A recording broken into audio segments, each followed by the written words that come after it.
Sir वो जो video देख रहे हैं आप उनको अपने बारे में बताइए, आप क्या करते हैं, क्या नाम है आपका? मेरा नाम doctor Vikram, brain pulse holistic foundation से। ब्रेन पल्स होलिस्टिक फाउंडेशन काम करती है कि mental health awareness programme conduct कराती है और साथ में काउंसलिंग सर्विसेज प्रोवाइड कराती है ऑल इंडिया में, ऑनलाइन एंड ऑफलाइन। आप हमारी सेवाओं का ऑफलाइन भी फ़ायदा उठा सकते हैं और ऑनलाइन भी आप मदद ले सकते हैं। जब भी आप प्रॉब्लम में हो, कभी चुप नहीं रहे, आप हमसे संपर्क जरूर करें। जब भी आप मुश्किल में हो, आप हमसे संपर्क जरूर कर सकते हैं। और डिस्क्रिप्शन में मैंने सर का फ़ोन नंबर और ईमेल भी डाल रखा है। सर, हनी ट्रैप विक्टिम्स अक्सर चुप क्यों रह जाते हैं जब उनके पास प्रूफ होता है?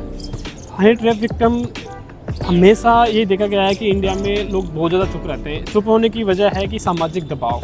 सामाजिक दबाव ये होता है कि कभी कभी लगता है कि जैसे आपके साथ गलत हुआ है और आपके साथ आप हनी ट्रैप के शिकार हो चुके हैं, तो आपको डर होता है कि लोग मेरे को जज करेंगे, मेरी गलतियों को उजागर करेंगे, मेरे को हमेशा कमज़ोर समझेंगे।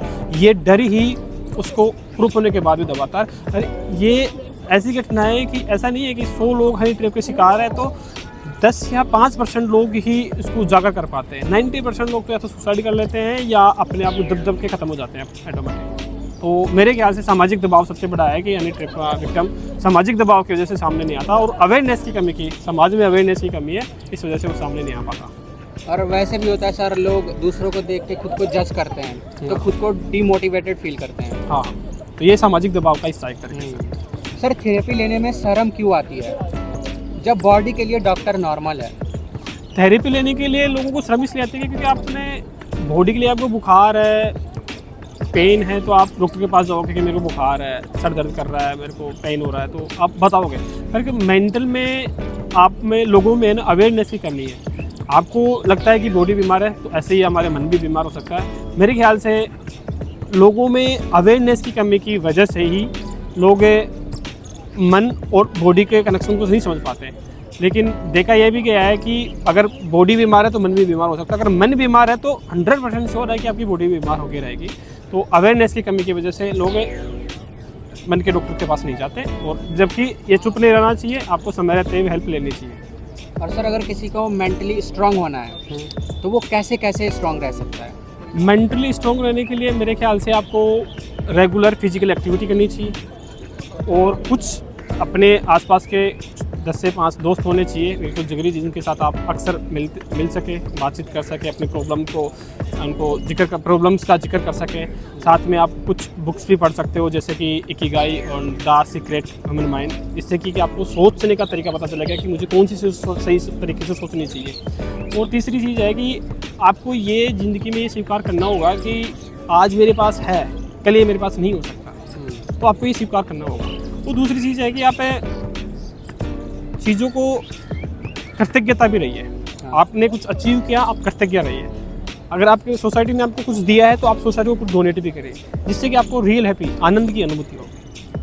सर, जैसे आपने अभी बोला इकिगाई बुक के बारे में, तो आप उस बुक की समरी बता सकते हो, मतलब शॉर्ट फॉर्म में बिल्कुल, कि अगर कोई वो बुक ना पढ़ के आपकी बातें भी सुने तो उसको पता चल जाए उस बुक के बारे में है क्या?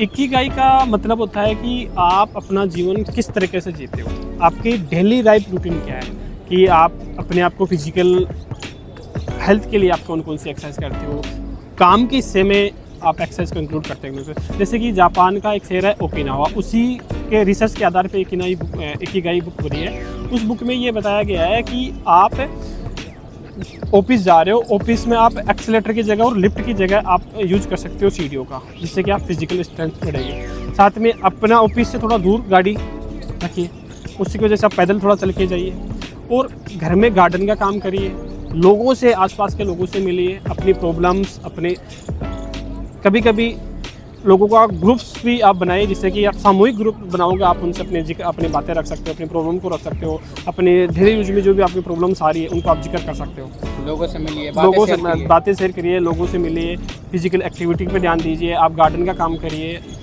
और कुछ बुक्स भी पढ़िए, साथ में योगा भी करिए। सर, सुसाइड का थॉट अचानक होता है या सालों तक साइलेंटली बिल्ड होता रहता है? सुसाइड का थॉट्स 2 तरीके से काम करता है।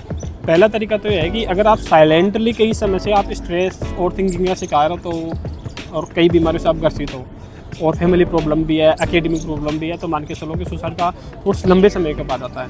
पर लेकिन अचानक से सुसाइड का सोर्स आता है आजकल के लोगों में हनी ट्रैप और ब्लैकमेलिंग। जैसे कोई लड़की है किसी के साथ रिलेशनशिप में है, वो लड़की के पक्ष की ओर से ये कहा गया है कि आज हम बैठे हुए हैं, हमें दोनों को जो हमारी गुड मेमोरीज है उनको हम कैप्चर करते हैं, मतलब वीडियो और फोटो लेते हैं।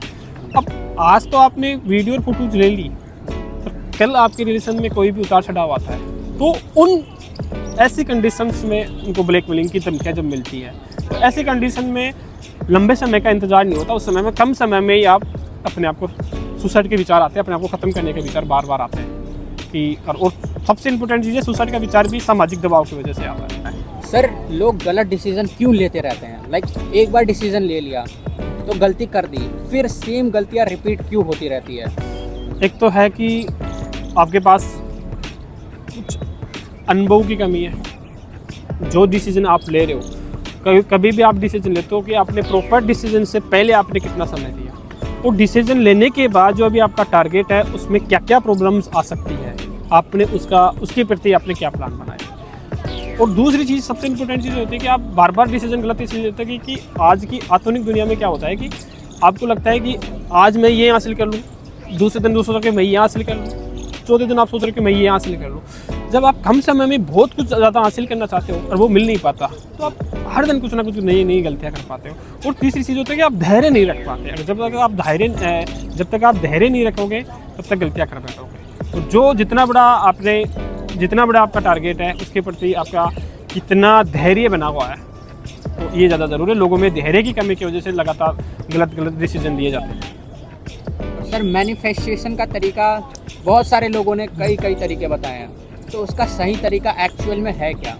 मैनिफेस्टेशन का तरीका मेरे ख्याल से आप जब भी आप मैनिफेस्ट करो तो आप पॉजिटिव थॉट्स के साथ ही करो। कभी कभी लगता है कि जैसे कि मैं एक एग्जांपल के थ्रू समझाना चाहता हूँ कि मैं ये सोचता हूँ कि कई बार ये देखा गया है कि बहुत से लोग मैनिफेस्ट तो करते हैं पर लेकिन मैं आमतौर से लोगों को ये भी सुनता हूँ कि वो मैनिफेस्ट कर रहे हैं पर लेकिन उसके साथ उल्टा हो रहा है कि मैं कर रहा हूँ मेरे पास बहुत पैसा होना चाहिए लेकिन बहुत गरीब है। कभी कभी लग रहा है कि सर मैं तो जो करता हूँ उसका उल्टा ही होता है, मेरी मैनिफेस्ट तो काम ही नहीं आ रही। तो उनकी दरअसल गलती ये रहती है कि वो मैनिफेस्ट को अच्छी तरीके से नहीं कर पाते। अच्छी तरीके से करने का मतलब ये है कि आप पॉजिटिव कितना अप्रोच रख रहे हो, आप अपने आप से पॉजिटिव कैसे।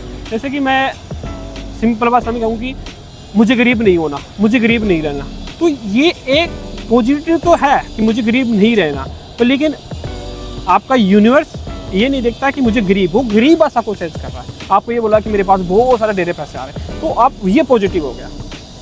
तो मेरे ख्याल से कि आप पॉजिटिव अप्रोच को ज़्यादा ध्यान नहीं देते, नेगेटिव वाले पॉइंट ऑफ व्यू तो सोचते हो, तो मैनिफेस्ट गलत तरीके से काम करता है और मैनिफेस्ट काम जरूर करता है।